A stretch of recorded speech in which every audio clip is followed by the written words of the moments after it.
इन्होंने मांगा है 1.5 लाख रुपया और ये मेरे ख्याल बिक गया है। ठीक है, इसका मैं व्यू देता हूँ आपको। ये देखो,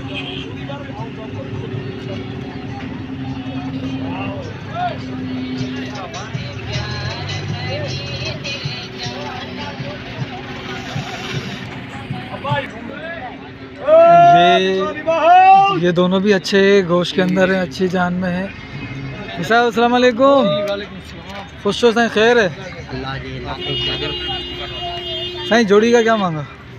जोड़ी का 3 लाख। 3 लाख फाइनल? फाइन रख 2 लाख 80। 280 का फाइनल होगा। दांत में कितने कितने? पूरे दांतों में। ठीक है माशाल्लाह। ये भी देख लो आप, ये भी गोश्त से भरपूर है, ये भी गोश्त से भरपूर है। और ये देख लो।